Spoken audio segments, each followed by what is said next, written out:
আসছে ক্ষমতায়, আমরা এদেশকে ডিজিটাল বাংলা বানাবো। কেউ রূপার বাংলা, সোনার বাংলা, অমুক বাংলা, তমুক বাংলা বিভিন্ন স্লোগান দিয়েছে, কিন্তু আমাদের দেশের মানুষের ভাগ্যের পরিবর্তন ঘটাতে পারে নাই। এভাবে যদি 53 বছর, কেন 53,000 বছরও যদি এইভাবে চলে, এইভাবে এই নেতানেত্রীর মাধ্যমে দেশ চলে, 53,000 বছরও এদেশের মানুষের ভাগ্যের পরিবর্তন ঘটবে না। কারণ আল্লাহ তাআলা বলতেছেন, ওয়াই ইয়াবতাগি গায়রাল ইসলাম দীনান ফালা ইউকবাল মিনহু, যে ইসলাম ছাড়া অন্য কোন বিধিবিধান তালাশ করে সেটা কোশ্চিন কাল গ্রহণযোগ্য হবে না, কবুল করা হবে না। এজন্য 53 বছরে এদেশ কোরআনী শাসন দিয়ে শাসন হয় নাই, রাসূলুল্লাহ সাল্লাল্লাহু আলাইহি ওয়াসাল্লামের সুন্নাহ দিয়ে শাসন হয় নাই, মানব রচিত তন্ত্রমন্ত্র দিয়ে শাসন হয়েছে। এজন্য দেশের মানুষ জুলুমের শিকার, নির্যাতনের শিকার, হত্যার শিকার হয়েছে, তাদের ন্যায় বিচার থেকে বঞ্চিত রয়েছে। অতএব আমরা আসি, আমরা যদি এদেশকে আমরা প্রকৃত মানবের বসবাসের রাষ্ট্র দেখতে চাই, ইনসাফের রাষ্ট্র দেখতে চাই, তাহলে আমাদেরকে কোরআন সুন্নাহর রাষ্ট্রে, কোরআন সুন্নাহর আদলে আমাদের এই রাষ্ট্রকে পরিচালনা করতে হবে। অতএব আমরা আসি, আমরা আর আওয়ামী লীগ দেখতে চাই না, বিএনপি দেখতে চাই না, জাতীয় পার্টি দেখতে চাই না, জাসদ বাসদ দেখতে চাই না। এবার আমরা চাই ইসলামের বাংলা, ইসলামী হুকুমতের বাংলা, ইসলামী আইনের বাংলা চাই। এজন্য আমাদেরকে ঐক্যবদ্ধ হতে হবে, পাড়ায় পাড়ায় ইসলামের দুর্গ গড়ে তুলতে হবে। সংগ্রামী সাথী বন্ধুগণ, আপনারা জানেন এই 17টি বছর এদেশের মানুষ আইয়ামে জাহিলিয়াতে যেরকম বসবাস করেছে, ঠিক এই অবস্থায় আইয়ামে জাহিলিয়াতের মতন বসবাস করতে হয়েছে। এদেশের মানুষ ওয়াজ মাহফিল করতে পারে নাই, ওয়াজ মাহফিল করতে গেলে তাদের অনুমোদন লাগতো, পুলিশের অনুমোদন, এই অনুমোদন, নেতাদের পার্টি নেতার অনুমোদন, এমপির অনুমোদন, অমুকের অনুমোদন, অমুক মেম্বার চেয়ারম্যানের অনুমোদন লাগতো কি লাগতো না? আর সমাবেশের কথা তো দূরেই রাখেন, এরকম সমাবেশ করতে হলে আমাদের ইউনিয়নের দায়িত্বশীলদের আজকে স্যান্ডেলের কয়েক জোড়া তলাক হয়ে যেত, ঠিক কি ঠিক না? কিন্তু আজকে এখানে গণসমাবেশ হচ্ছে, কোন পার্টি নেতার কাছে যাইতে হয় নাই, কোন পুলিশের কাছে যাইতে হয় নাই, কোন প্রশাসনের কাছে যাইতে হয় নাই। বাংলাদেশ তাদের নাগরিক অধিকার ভোগ করতেছে।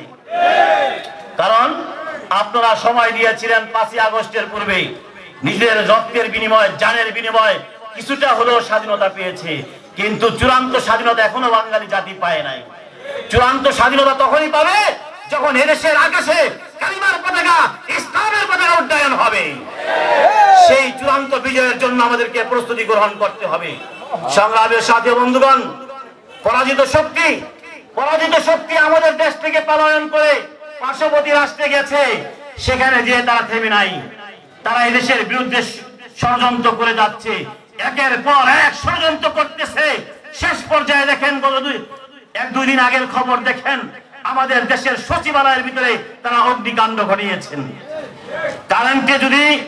কারেন্টের সকেট থেকে যদি আগুন লাগে এক জায়গায় লাগবে, কয়েক জায়গা থেকে কোনোদিন কোন জায়গায় আগুন লাগে নাই, লাগছে?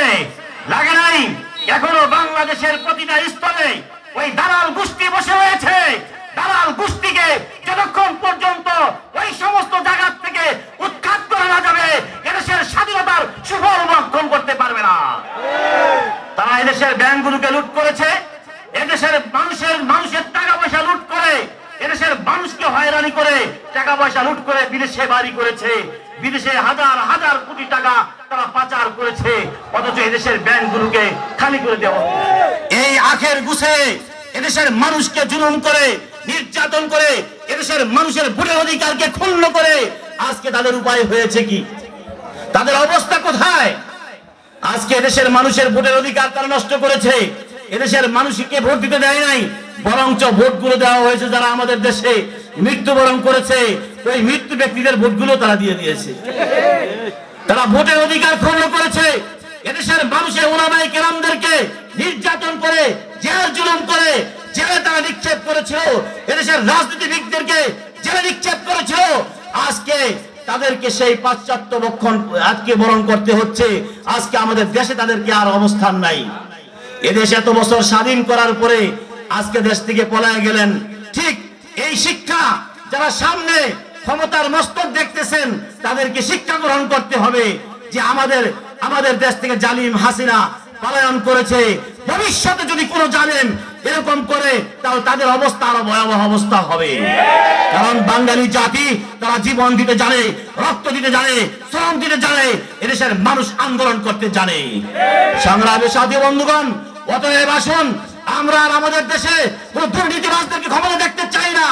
যারা 53 বছর যে দলে পরিচালনা করেছে কিনা, 53 বছরে যারা দুর্নীতি করেছে, এরকম দুর্নীতিবাজদেরকে আমাদের শাসন ক্ষমতা তাদের হাতে অর্পণ করতে পারি না।